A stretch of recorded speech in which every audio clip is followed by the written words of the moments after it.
Coming up this time, the day Cloughie was running late for a church service. He pulled up in the ambulance area and he said, "Have you got a piece of paper?" I said, "Yeah." He said, "Right." He said, "Can you write this down?" And I remember this word for word. He said, "This is Brian Clough. I am with God over the road. Come and get me if you need me." And he put the note in front of the windscreen wipers. There's the story behind one of Brian's greatest signings. On the Monday morning, came into the office, 9:30. He said, "Right, Mark," he said, "get your coat on." And he said, "Can you bring some bank transfer forms, registration forms?" I said, "Yeah, where are we going?" He said, "We're going to London." He said, "We're going to sign Dave Mackay." Marcus, good afternoon to you. It's not a very good afternoon, actually. It's pouring down, but it's nice to see you. You'll hear a fascinating insight into one of Cloughie's unique motivational team talks. He was a master at knowing how players individually needed to be treated, but also how to gel them as a group. Hi, it's Viv Anderson. You're listening to the Green Jumper podcast. And let's not forget what happened at the church service. He said, "I'm really, really sorry, Vicar. Please accept my apologies." And he pulled out £100 in notes. This is 1968, 69. £100, quite a lot of money in those days. Yes. And he said, "I'm really, really sorry. Take that," he said, "and put it in your swear box." Hello, Paul Hart here. You're listening to the Green Jumper podcast with Marcus Alton. Welcome along to part 2 of my conversation with Malcolm Bramley, who first encountered Cloughie when he was assistant secretary at Sunderland and later joined him as club secretary at Derby. And as part of our chat, I asked Malcolm if he could give any insights into Brian's unique style of motivating his players. There was one occasion when I was in the dressing room and it was only about 10 minutes before they were due to go out. And I'd gone into the dressing room to deal with some tickets for one of the players or something. And I was just about to go out the door when he said, hang on. He said, "Don't go out." He said, I'm going to give them a classic pre-match talk. Mm. So I thought, this will be interesting. This will be another experience that I'll never forget. And I've never forgotten it to this day, because he looked around at the players and he pointed to one of the players. I think it might have been Roy McFarlane. And he said, "Young man," he said, "you're looking very, very smart in your white shirt. And the young man next to you has also got a white shirt on. And he looks very, very smart as well. Now, what I want you to do, all of you, do you notice on this table there's a thing called a football? And do you notice when you go out onto the football pitch, there's some white posts at the end of the ground, at each end? What I want you to do is, with your nice white shirts and your nice clean boots, I want you to pass that football to somebody with a white shirt on. Now, the team you're playing have got red shirts. I don't want you to pass to the red shirts. I want you to pass to the white shirts. And when you get near enough, I want you to try and get that ball inside those white posts. Now, there's only two other things. One is, and this is the most important, enjoy yourselves. I pay you to enjoy yourself. And the other thing is, it's me and Barbara's wedding anniversary. And Barbara wants to go out for a meal tonight. And I want Barbara to be happy. And I won't be happy if you lose this football match. So I'm asking you, please, gentlemen, for me, would you go out and get me 3 points? Now get yourself out there and don't forget, enjoy yourself. Oh. And that was it. And the players absolutely worshipped him, even though they feared him at times. Yeah. But he knew everything about every player. He knew their wives, he knew their kids' names, he knew their parents' names, he knew all their birthdays, and they just thought the world of him. Yes. And I think with any football club that has success, it's not just about the ability of individual players. It's about how they gel as a group. Yes. And he was a master at knowing how players individually needed to be treated, but also how to gel them as a group together. Yeah, absolutely. Yes. Yes. I've interviewed Alan Hinton on the podcast, and he recalled how I think Clough and Taylor would get together and think, how can we make Archie Gemmell really angry? Because he played better when he was wound up. And they would try and wind Archie up. And Archie actually told me on the podcast, he'd come in for some criticism at half time, and which he thought wasn't warranted, and he'd give his 2 penneth back as well. So there were different ways of motivating different players, weren't there? Oh, absolutely. Yeah. And he was actually, I think, to be fair, he was probably the most Jekyll and Hyde type of figure that I've ever known in my whole life.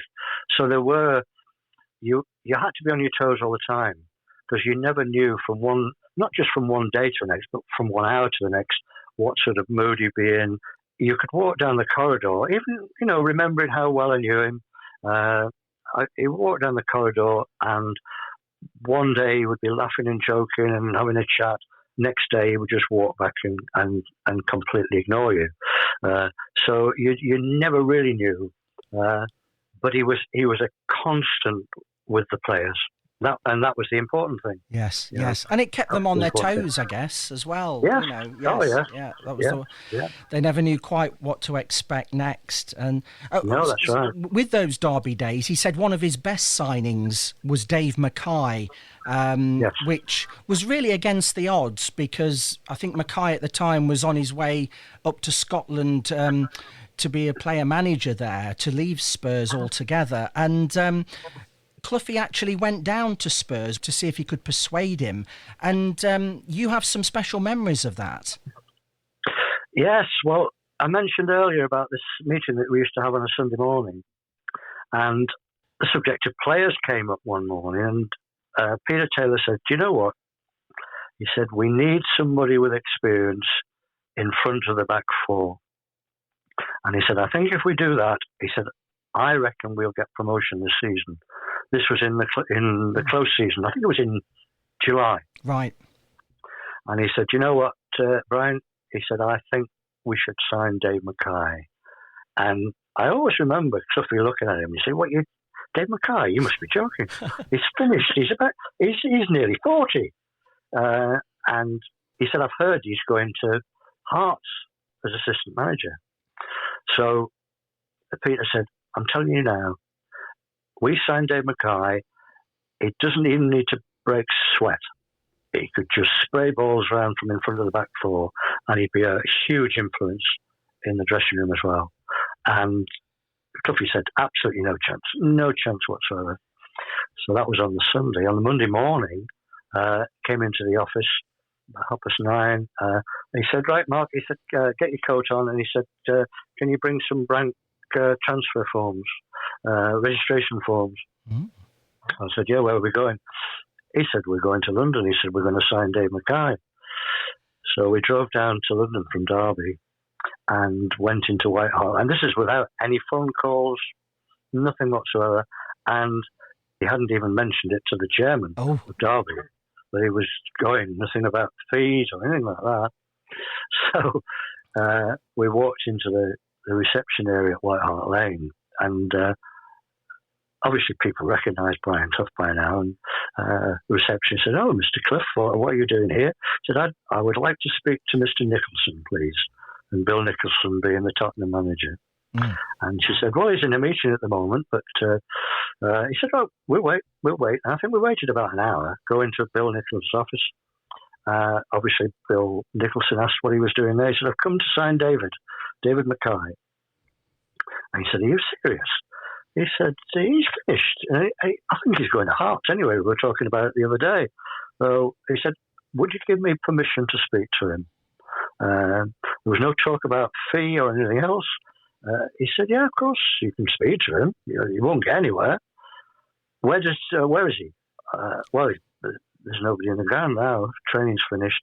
So we were given his address, which was down in Essex somewhere. We drive down in Essex, knock on the door, and Dave Mackay answers the door.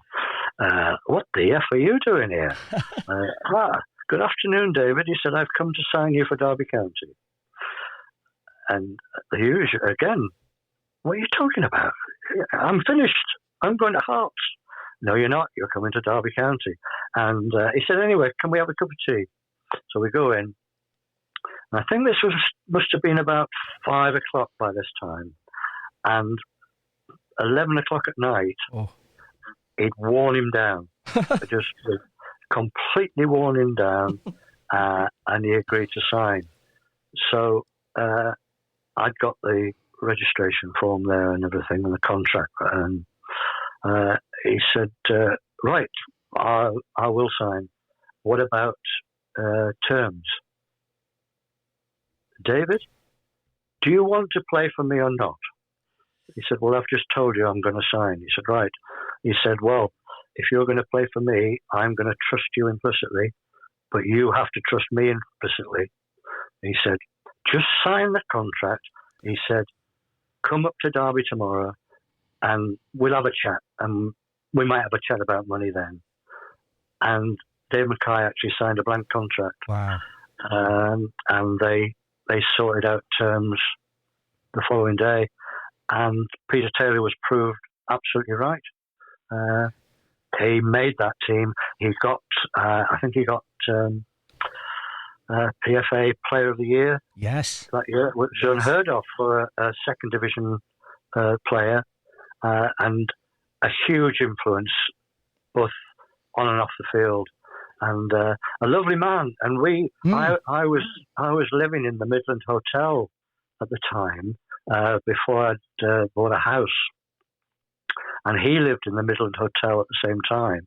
And quite often we used to have dinner at night, and then of course there was no televisions or anything in the bedrooms, and they'd got a lounge in the Midland Hotel, and we used to sit in the lounge and watch Coronation Street. I think it was on a couple of times a week then. So. Yes. Oh, amazing. Great man. And of course, I think it was Dave Mackay who used to teach Nigel how to hit a ball in the old shooting box at the baseball ground. That's right. In the old days. Yeah, marvellous. Yeah. There was a wooden box just with holes in it, various heights. And the kids used to be there an awful lot of the time, after school and that sort of thing. Yes. So yeah, that's right. That's true. And there was a big sort of family feel, I think, a close-knit feel at the club, and that included the coach and trainer Jimmy Gordon as well. Do you remember him? Yes. Oh, yes. Yeah.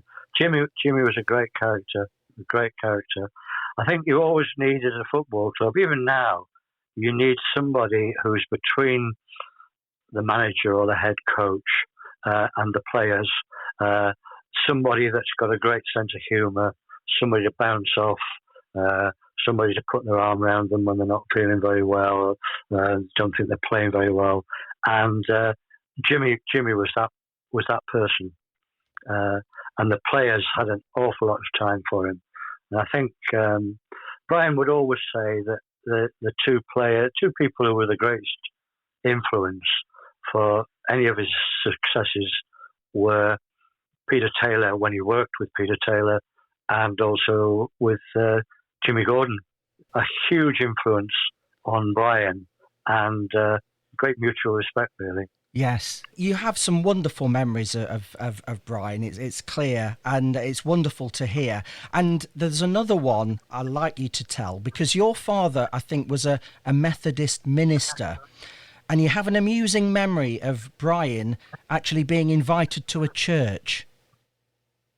Yes, well, as you say, my dad was a Methodist minister, and when I moved to Derby, remembering that I was still only 21, my dad got in touch with a minister called John Tudor, who was the minister of the big Methodist church in the centre of Derby. And John was a big football fan, so every so often I used to invite him to a match, and sit with him in the director's box. And one day he said, "Do you reckon we could organise a sportsman service for one Sunday night?" So I said, "Yeah, I don't think that'll be a problem." So we talked about it, and eventually we organised this service, and there were some of the players, the directors, cricketers, rugby players, etc., were going to be at this service on a Sunday night. I was due to read one of the lessons, and Brian had said that he would come along. So the day arrived, and he was due to pick me up about 6:15, and 6:15 came and went. The service due to start at 6:30. So I rang him up, and I said, "Where are you?" He said, "Why?" He said, I'm just with the kids." I said, "The sportsman service." Oh, completely forgot. He said, "I'll be down in a minute." So he picked me up, we tore into Derby, and the church was opposite the main Derby hospital. Oh, yes, yeah. And we tore into, there was no parking in the streets. We couldn't find a parking place. So we tore into the hospital, and he pulled up in the ambulance area. And he said, "Have you got a piece of paper?" I said, "Yeah." He said, "Right." He said, "Can you write this down?" And I remember this word for word. He said, "This is Brian Clough. I am with God over the road. Come and get me if you need me." And he put the note in front of the windscreen wipers. And we went off, and we dashed into the church, and upstairs, they'd already gone up to the few people who were going to be in the pulpit. They'd already gone up. We were that tight for time. Dashed in there. And John Tudor proceeded to give this wonderful sermon, which was actually based on one of the matches we'd been at. And Brian, in those days, the managers used to sit in the director's box the first half, and then they'd go down the touchline the second half. And the linesman had made an awful decision, and he'd shouted out, "What's the use of having a bloody flag if you don't wave it?" Yes. And John had said to me that I've got my sermon sorted. So he gave this great sermon, which was about what's the use of having a flag if you don't wave it? What's the use of having a church if you don't attend it, etc., etc.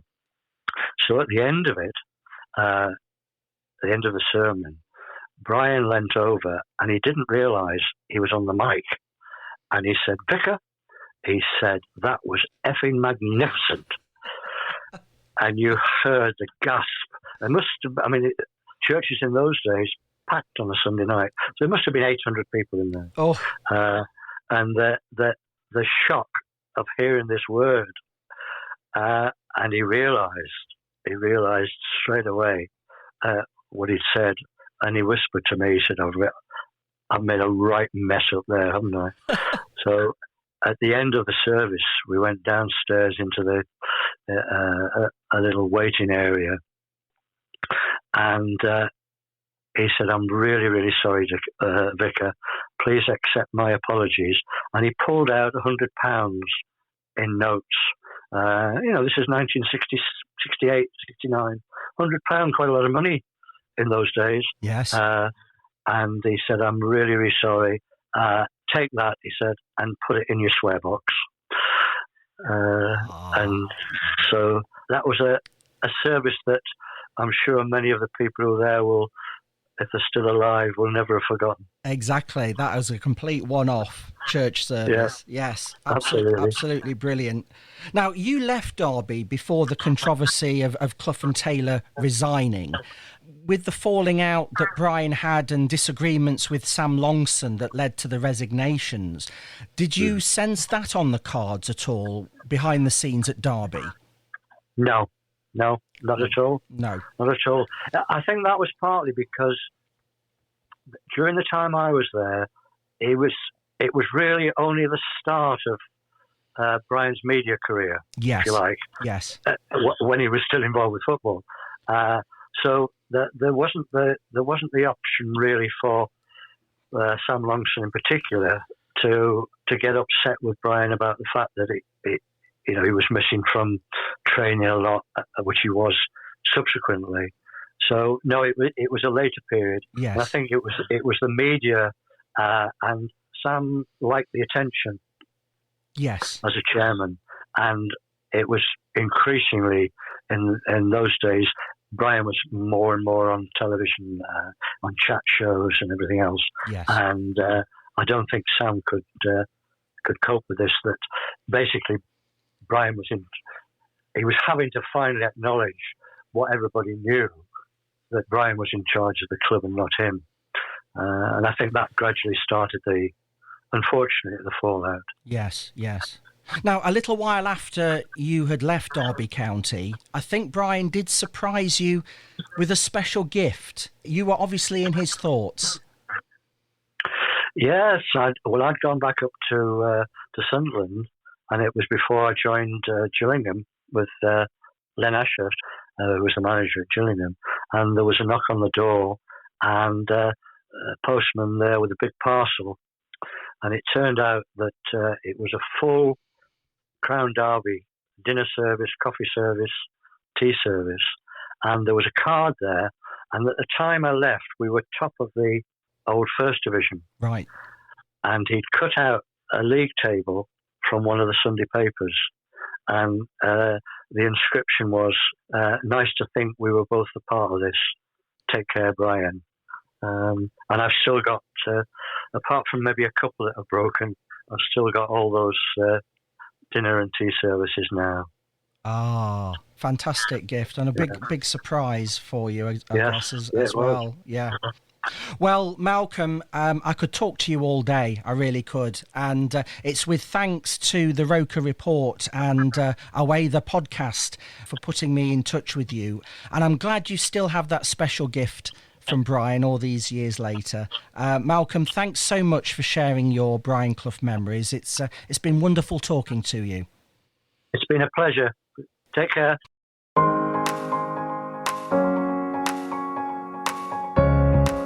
And of course, thanks to you for taking the time to listen. And if you've enjoyed The Green Jumper, please leave a 5-star review and visit the Tribute website, which is celebrating its 25th anniversary.